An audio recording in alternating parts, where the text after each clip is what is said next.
আমার বড় আপু ফারজানা দেখতে অনেক সুন্দরী ছিল। আমার আপুর বিয়ের ১ মাস পর দুলাভাই বিদেশ চলে যান। আপুর মনটা তখন খুব খারাপ হয়ে যায়। আমি আপুকে একদিন সুযোগ বুঝে হোটেলে নিয়ে যা করেছিলাম তা শুনলে তোমাদের মাথা ঘুরে যাবে। তাহলে আসল ঘটনাটি শুরু করি। আমি রোহান, ১৫ বছর বয়স। আমার একমাত্র বড় বোন ফারজানা, বয়স ২১ বছর। ২ মাস আগে ফারজানা আপুর বিয়ে হয়েছে। দুলাভাই বিদেশে থাকে, বিয়ে করার জন্য ২ মাস আগে দেশে এসেছে। ফারজানা আপুকে দেখেই তার পছন্দ হয়েছে, তাই দেরি না করেই তড়িঘড়ি করে বিয়ে করেছে। আমাদের অর্থনৈতিক অবস্থা খুব বেশি ভালো না। বাবা একটা ছোট বেসরকারি প্রতিষ্ঠানে কাজ করেন। ঢাকায় শহরে থাকা খাওয়ার খরচ সামলানো কঠিন, তাই দুলাভাইয়ের মতো একটা ভালো ছেলেকে পেয়ে বাবা আর মা কোনো দেরি করতে চায়নি। ফারজানা আপু বিয়েতে খুব খুশি ছিল, কিন্তু দেখতে দেখতে ৩ মাস পার হয়ে গেল আর দুলাভাইয়ের বিদেশ যাওয়ার সময় হয়ে গেল। বিয়ের ২ মাসের মধ্যেই স্বামী বিদেশে চলে যাবে, তাই ফারজানা আপু ভীষণভাবে ভেঙে পড়ল। তাই দুলাভাই সিদ্ধান্ত নিল যে ১ বছর পরেই দুলাভাই দেশে ফিরে আসবে, আর এই ১ বছর ফারজানা আপু তার বাপের বাড়িতেই থাকবে। দুলাভাইয়ের বাড়ি ঈশ্বরগঞ্জ জেলাতে। তাই বিদেশে যাওয়ার ১ সপ্তাহ আগেই ফারজানা আপুকে সাথে নিয়ে ঢাকাতে আমাদের বাসায় চলে আসলো। ফারজানা আপু আর দুলাভাই আসাতে বাবা মা আমরা সবাই খুব খুশি হলাম। ফারজানা আপু আর দুলাভাইয়ের সাথে আমি খুব আনন্দের সাথে সময় কাটাতে লাগলাম। আমাকে দেখে আপু একটা মুচকি হাসি দিল। আপুর মুচকি হাসিতে আমার সাহস আরও বেড়ে গেল। আমি আপুকে বললাম, আপু, তুমি আমাকে দেখে হাসছো কেন? আপু বলল, ভাইরে, এটা তো হাসি না, এটা আমার অন্তরের কান্না। আমি জিজ্ঞেস করলাম, কেন আপু, কি হয়েছে? আপু বলল, তোর দুলাভাই বিদেশ চলে যাবে, এই কষ্টে আমি হাসছি, আর এই হাসির ভেতর লুকিয়ে আছে আমার কান্না। দুলাভাই বিদেশ যাওয়ার আগের রাতে আমি যা দেখলাম তা আমি ভুলতে পারছি না। আপুর রুমে কি হচ্ছিল আমি তা দেখেছিলাম, আর আমি তা এখন ভুলতে পারছি না। গতকালের দৃশ্য আমার মনে পড়তেই আমার ভীষণ ভয় লাগছিল। গতকাল রাতে আপু আমাকে কিছু বলেনি, কিন্তু আজকে আমি আপুর সামনে দাঁড়াবো কিভাবে? আজকে আপু আমাকে কি বলবে? এসব ভাবতে ভাবতে আমার মাথাটা আরও ভারী হয়ে আসছিল। তখনই আমার মা জিৎকার করে আমাকে সকালের নাস্তা করার জন্য ডাক দিল। আজকে দুলাভাই বিদেশে চলে যাবে, তাই বাবাও আজ বাড়িতেই আছে। আমি আমার রুম থেকে বাহিরে এসে দেখি বাবা, মা, দুলাভাই আর ফারজানা আপু ডাইনিং টেবিলে বসে আছে। আমি মাথা নিচু করে এগিয়ে গিয়ে নাস্তা করতে বললাম। আমি ভয় করছিলাম যে কখন যেন ফারজানা আপু গতকাল রাতের প্রসঙ্গ তুলে সবার সামনে আমাকে বকা দিবে, কিন্তু তেমন কিছুই হলো না। ফারজানা আপু একদম স্বাভাবিক ছিল। আপুর আচরণ দেখে মনে হচ্ছিল যেন গতকাল রাতে কিছুই হয়নি।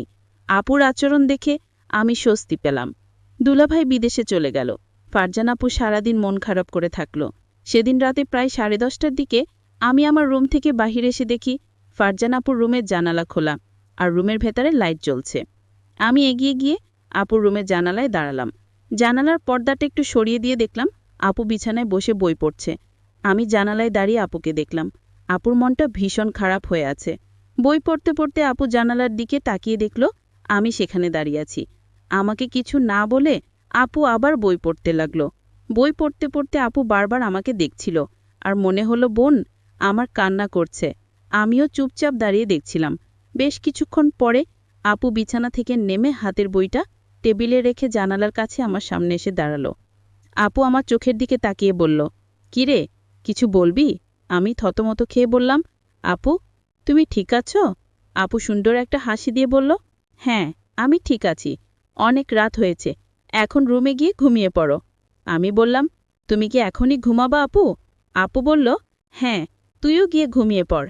আমি বললাম, আগে তুমি শুয়ে পড়ো আপু, তারপরে আমি যাচ্ছি।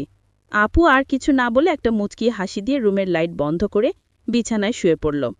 আমিও আমার রুমে এসে শুয়ে পড়লাম, কিন্তু কিছুতেই ঘুম আসছিল না। বারবার আপুর কথা মনে আসছিল। আপু দুলাভাইয়ের জন্য কান্না করছে। সকালে উঠে আবার সবকিছু স্বাভাবিক। দিনের বেলায় আপু কখনো রাতের বিষয় কোনো কথা বলতো না। দিনের আপু আর রাতের আপু যেন সম্পূর্ণ আলাদা। আমিও কখনো দিনের বেলায় রাতের বিষয়ে কোনো কথা বলতাম না। এইভাবেই আমাদের দিন কাটতে লাগলো। দিনের বেলায় আমরা 2 ভাই বোন স্বাভাবিক আচরণ করতাম, কিন্তু প্রতিদিন রাতে আমি আপুর রুমের জানালায় গিয়ে আপুকে দেখতাম। কোনোদিন আপু জেগে থেকে বই পড়ত বা টিভি দেখত, আবার কোনোদিন আমি যাওয়ার আগেই আপুর রুমের লাইট বন্ধ করে ঘুমিয়ে পড়ত। প্রায় 6-7 দিন পরে একদিন রাতে আমি ফারজানা আপুর রুমের জানালায় গিয়ে দেখলাম আপুর রুমের লাইট জ্বলছে, কিন্তু রুমে আপু নাই। আমি রুমের চারিদিকে তাকিয়ে দেখলাম আপু কোথাও নাই। হঠাৎ আপুর রুমের বাথরুমের দরজা খুলে গেল। আপু বাথরুম থেকে বাহির হয়ে আসলো। আমি বললাম, আমার ঘুম আসছে না আপু। আপু বলল, বেশি রাত জাগা শরীরের জন্য ভালো না, যা গিয়ে শুয়ে পড়। পরের দিন আমার বাবা আর মা সারাদিন চাচার বাসায় থাকবে, রাতে ফিরবে। আজকে শুধু আমরা দুই ভাই বোন বাসায় থাকব। তখনই ফারজানা আপু আমার রুমে এসে বলল, কি করছিস রোহান? আমি বললাম, কিছু না আপু, এমনি বসে আছি। আপু বলল, আজকে কি তোর কোনো কাজ আছে?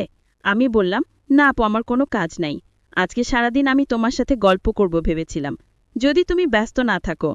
আপু বলল, ও আচ্ছা, তাহলে তুই গোসল করে ফ্রেশ হয়ে আমার রুমে আয়। আমি বললাম, ঠিক আছে আপু, আমি গোসল করে তোমার রুমে আসছি। আপু চলে যেতে আমি তাড়াতাড়ি গোসল করে আপুর রুমে গেলাম। আপুর রুমের দরজা খোলা ছিল। আমি আপুর রুমের ভেতরে ঢুকে দেখলাম আপুর রুমে নাই। খেয়াল করলাম আপু নেই। আমি পাশের রুমে চলে গেলাম, সেখানেও আপু নাই। তাহলে আপু কোথায় গেল? আমার ভীষণ চিন্তা হচ্ছে। হঠাৎ লক্ষ্য করলাম আমার রুম, আপুর গলার আওয়াজ আসছে, মনে হচ্ছে চিৎকার করছে। আমি অবাক হয়ে গেলাম, কিসের চিৎকার আসছে আমার রুম থেকে? আমি আমার রুমে যেতেই দেখলাম রুম ভিতর থেকে লক করা। আমি জানালার পাশে গেলাম, গিয়ে দেখলাম সেখানেও জানালা লক করা। আমার মন চাচ্ছে জানালা ভেঙে ঘরে ঢুকে পড়ি। কি হচ্ছে রুমে? আমার বোন এমন চিৎকার করছে কেন? আমি কোনো উপায় না পেয়ে দরজাটা ভাঙার চেষ্টা করলাম, কিন্তু দরজা কিছুতেই ভাঙতে পারছি না। অনেক চেষ্টার পর দরজাটা ভেঙে ফেললাম। দরজা ভেঙে রুমে ঢোকার সাথে সাথে যা দেখলাম তা দেখে আমার মাথা ঘুরে গেল। একটি ছেলে রুম থেকে জানালা দিয়ে পালিয়ে গেল। তাদের অনেক বুদ্ধি। আমি দেখলাম জানালা দিয়ে যেন পালাতে পারে সেই জন্য আগে থেকেই প্রস্তুত করে রেখেছে। আমি আপুকে জিজ্ঞেস করলাম, আপু, তোমার রুমে কে ছিল? আপু বলল, সেই জবাব কি তোকে দিতে হবে?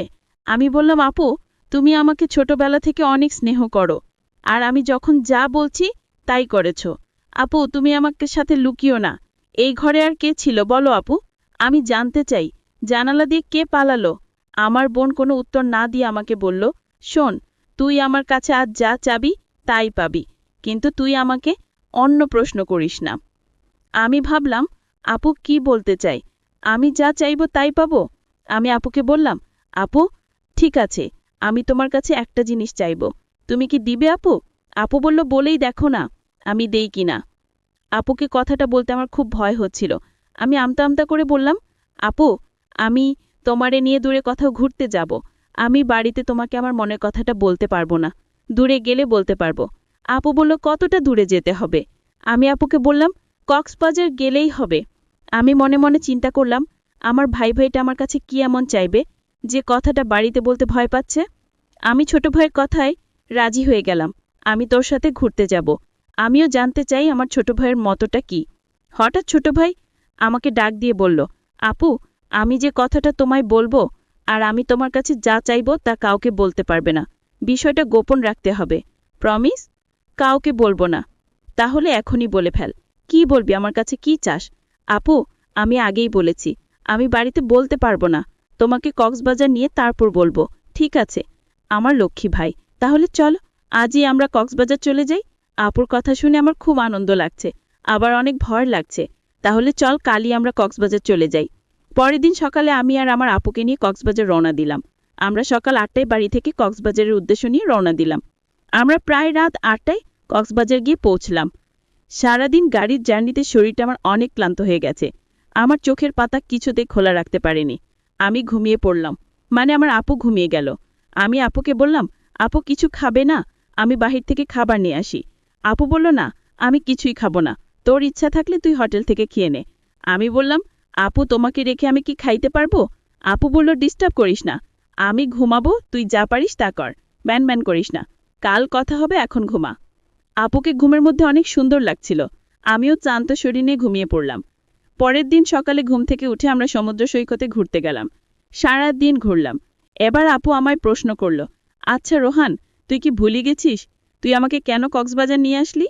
আরে আপু, ভুলি নাই, আজ রাতে বলবো আপু। আপু, যদি তুমি আমার কথা না রাখো তাহলে কিন্তু ওই দিনে রাতের ঘটনাটা ফাঁস করে দিব। আপু তখন আমার দিকে রাগান্বিত চোখে তাকিয়ে বলল, রোহান, আমি কি না করেছি তোর কথা রাখবো না? তারপর সন্ধ্যা হয়ে আসছে। আমি আপুকে বললাম, আপু চলো হোটেলে যাই, রাতের খাবার হোটেলে খেয়ে তারপর আজ আমরা হোটেলেই থাকব। আপু তখন বলল, হোটেল কেন?